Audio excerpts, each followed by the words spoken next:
जय Hind friends. Japan का एक समुराई था यामागाता, बड़ा फेमस समुराई।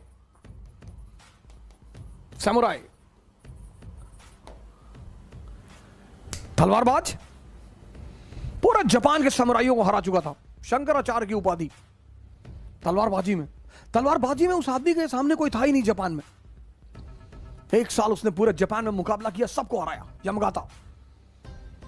एक साल बाद घर लौट कर आया, पता चला कि उसकी बीवी का अफेयर उसके नौकर से हो गया। उसने अपने नौकर से कहा कि आज शाम को मेरा और तेरा मुकाबला होगा तलवारबाजी का, और अगर तू जीत गया तो बीवी भी तुम्हारी और सारी संपत्ति भी तुम्हारी।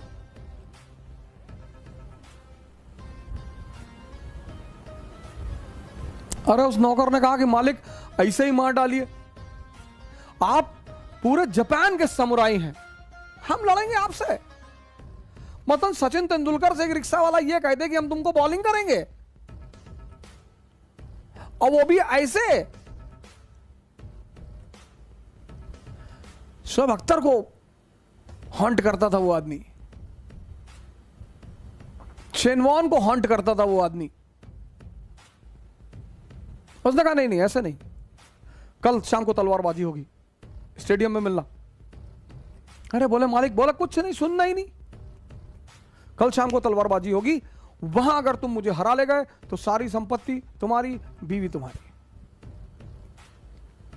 जापान बुद्धिस्टों का देश है, बुद्धिस्ट संतों का।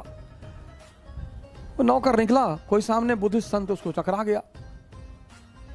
उसने कहा महाराज कल मरने जा रहा हूं। तो बोला कैसे?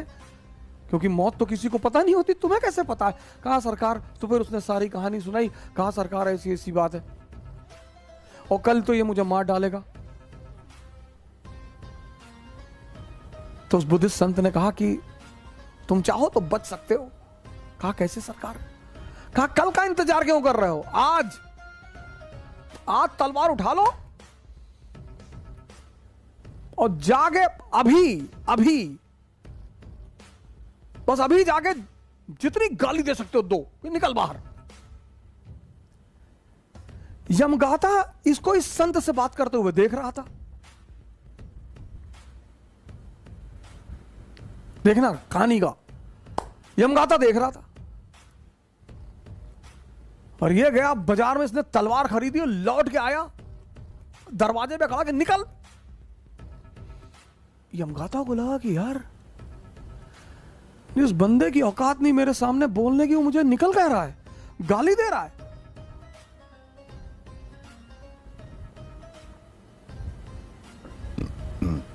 शंका बैठ गई मन में।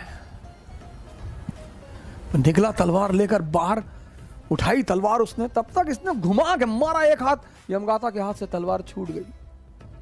यामागाता सन्यासी हो गया। इंडियंस एंड इलेक्शंस, हमारी आदत है हर फेलियर पर, हर बात पे दूसरे को दोष देना। ये हमारी आदत है, नेचुरल। भगवान का यही मंजूर रहा। भगवान का क्या मंजूर था? कोई नहीं मिला तो भगवान को पकड़ लिए। महमूद गजनी आया, कहा अरे वो मुसलमान था, हिंदुओं को लूटना चाहता था। तुम कमजोर हो ये कभी नहीं मानोगे, तुम अपनी गलती कभी नहीं मानोगे। चलो महमूद गजनी चोर था, 1000 AD मान लिया, चलो ठीक है, मुसलमान था, तुम्हें लूटने आया था। तैमूर आया, वो भी भैया बहुत बदतमीज आदमी था भैया, हम लोग को लूटने आया था, मतलब फिर उसी की गलती। नादिर शाह आया, फिर मारा, फिर लूटा, लेकिन उसी की गलती। अब्दाली आया, फिर मारा, फिर लूटा, फिर उसी की गलती। फिर 200 साल अंग्रेज आके लूटे, इंग्लिश। अंग्रेजों ने हम लोगों के साथ धोखेबाजी की। तुम 5 रुपए के सिक्के पे पैर रख के खड़े हो जाते हो, तुमसे कौन धोखेबाजी करेगा? सड़क पे 5 रुपया का सिक्का पड़ा हो तो ऐसे पैर रख के खड़े हो, तो देखते हो इधर उधर कोई ना देखे तो उठा ले।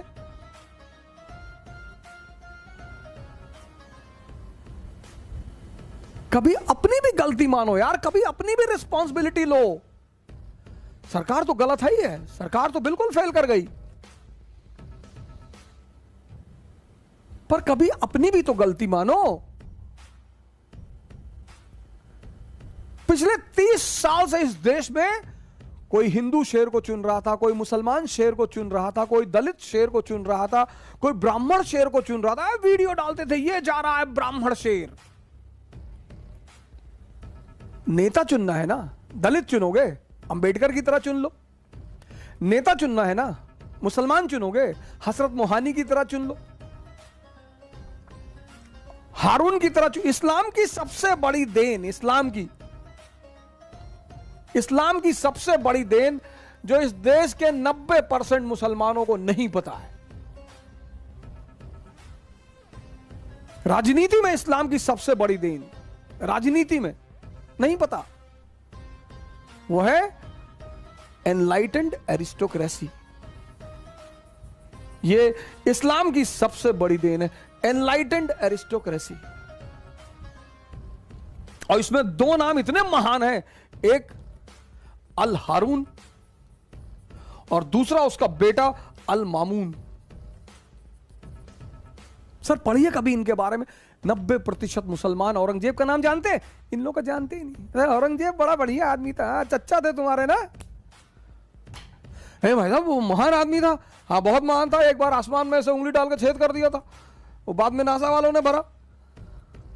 ये इन्होंने एक डिपार्टमेंट बनाया सर बगदाद में, बैतुल हिकमत।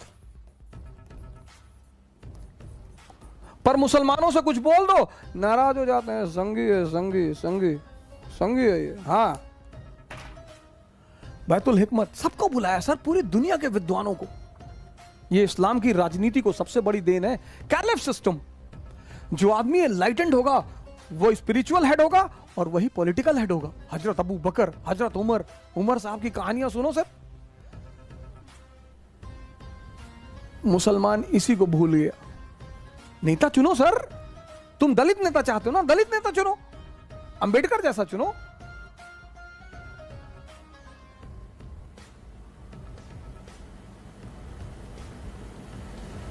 कोई हारून जैसा चुनो। पढ़ो इस आदमी का इतिहास, लिटरेचर में कंट्रीब्यूशन, साइंस में कंट्रीब्यूशन, डेवलपमेंट में कंट्रीब्यूशन, पॉवर्टी में कंट्रीब्यूशन। नहीं वो आरएसएस वाले जो है मुसलमानों के पीछे 2014 में आए, 2014 में आए। उससे पहले की कंडीशन देख लो, सच्चर कमेटी की रिपोर्ट। अरे नहीं, वो आप नहीं समझ पाएंगे।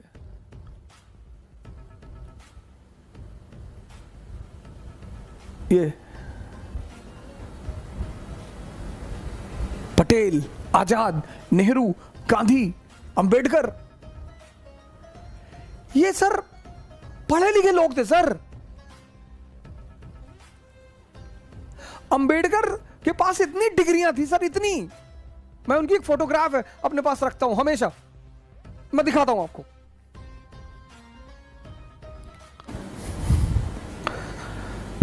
सर ये देखिए सर ये फोटोग्राफ मैं अपने बेडरूम में रखा हूं और मैं इसको देखता हूं सर।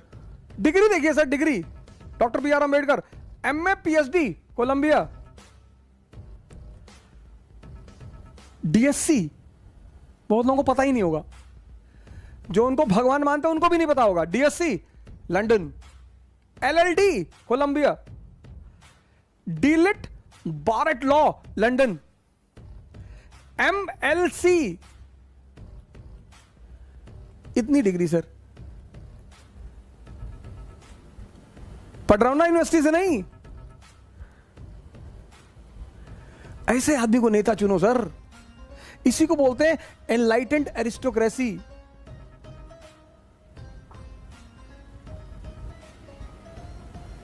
पढ़ो कितने ताकतवर थे मुसलमान।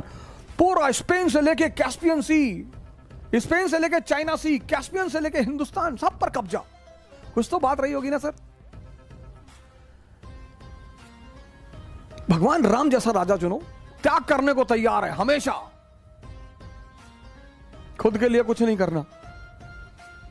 कभी पिता के लिए करना, कभी प्रजा के लिए करना। गुरु गोविंद सिंह जैसा राजा चुनो सर, 4 बेटे कुर्बान।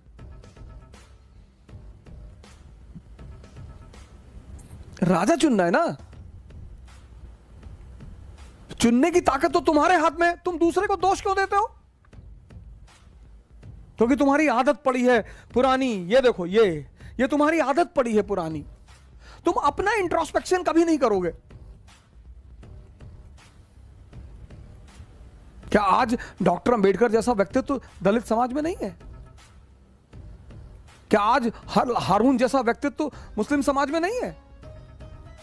लेकिन आपको चाहिए नहीं। आपको चाहिए वो आदमी जो आए, आपका पैर छुए इलेक्शन के टाइम पे, आपकी तारीफ करे, आप खुश हैं यार, सुकुल पैर छुअत रहल, गाय पैर छुई के गए। आपको तो इस तरह का आदमी चाहिए। हम तो इलेक्शन लड़ेंगे, कभी नहीं जीतेंगे, मुझे पता है। पैर ना छूने जाएंगे किसी आदमी का। तुम्हारे लिए काम करने जाए, तुम्हारा पैर भी छूने जाए। तुमको वोट देना हो दो, नहीं तो भाड़ में जाओ। जिंदा रहने के लिए राजनीति नहीं करनी है। और मैं तो अपने सारे दोस्तों से, जितने लोग मुझसे पढ़ते हैं, मैं उनसे कहता हूं आईएएस बनो, 10 साल नौकरी करो, पार्लियामेंट में आओ। अब तुम ही बचा सकते हो इस देश को। ब्यूरोक्रेसी ने आजाद कराया था और ब्यूरोक्रेसी ही इस देश को बचाएगी। फिर वो सुरेंद्र नाथ बनर्जी और सुभाष चंद्र बोस को फिर इस्तीफा देना पड़ेगा, फिर बाहर निकलना पड़ेगा सर, नहीं तो सब खत्म हो जाएगा। सर दूसरों को दोष देना बहुत आसान है सर। दुश्मन बाहर ही नहीं है, अंदर भी हैं। बहुत सारे लोग हितैषी बनकर तो ऐसे ऐसे कमेंट करते हैं, पर आलोचना और अब गाली, ये तो एम्बिशन की बहनें हैं सर। जहां भी महत्वाकांक्षा है वहां ये 2 चीजें हैं। इसलिए आम आदमी कुछ नहीं कर पाता। उसको डर बहुत लगता है कि लोग हमको भैया उल्टा सीधा बोल रहे थे। अरे तो बोलेंगे ही।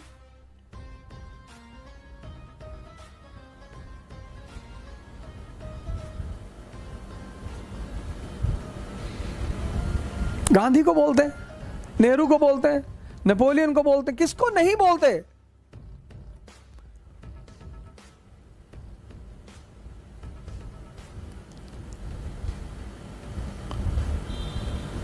मैं इस्लाम पढ़ा रहा था तो वो मेरे दिमाग से क्विट कर गया उस, हालांकि मुझे उस पर बोलना था, एनलाइटेंड एरिस्टोक्रेसी। ये जिन्ना बहुत बड़ा लीडर था, जिन्ना लीडर था। ये शाहनामा फिरदौसी, इतनी गाली लिखा उसने अपनी किताब में। फिरदौसी, शाहनामा, दूसरे को तो छोड़ दो। हाँ, ये एक सक्सेसफुल राजा था। ये तो बात एकदम सही है, सफल राजा था ये। इसको लोगों को यूज करना आता था। ये सब एक सफल राजा थे, इस पे कोई दो राय नहीं है। लेकिन अगर ये मुसलमान थे तो फिर बीबी राबिया, हसन बसरी, अल मामून, अल हारून, उमर,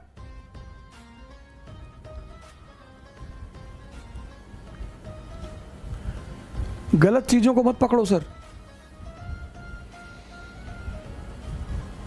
गलत चीजों को मत पकड़ो। एनलाइटेंड, आप अगला जब इलेक्शन आए तो मेरी ये बात याद रखिएगा, सब भूल जाइए ये बात। ये जो मैं आपको बोला हूं, एनलाइटेंड एरिस्टोक्रेसी, ये सर, वाह जबरदस्त, ये जबरदस्त शब्द है सर, एनलाइटेंड एरिस्टोक्रेसी। आप अपना आदमी चुनिए, अपना। और कौन पार्टी, कौन सा दल, कौन सा नेता पिछले 30 साल नेहरू जी ने किया इस देश के लिए, बहुत किया। ओ महान आदमी। शास्त्री जी तो अरे बाप रे बाप, 12,000 रुपए अपनी कार का किस्त नहीं दे पाए शास्त्री जी। और नेहरू को अगर कोई व्यक्ति गाली दे रहा है तो वो ऐतिहासिक मूर्ख है, उससे बहस ही नहीं की जानी चाहिए। जो देश 1947 में कोई मान ही नहीं रहा था कि बचेगा ये देश। शुगर 800, बीपी 200, यूरिक एसिड 20, टेराग्लिसराइड 500, उसी पे निमोनिया कोरोना, लोग कह रहे थे बचेगा ही नहीं आदमी, ये देश बचेगा ही नहीं। ये स्थिति थी 1947 में भारत की, और वहां से वो आदमी निकाल कर लाया। हमारी वीडियोस अच्छी लगी तो लाइक कीजिए, सब्सक्राइब कीजिए और हमारी वीडियो शेयर करना ना भूलिए।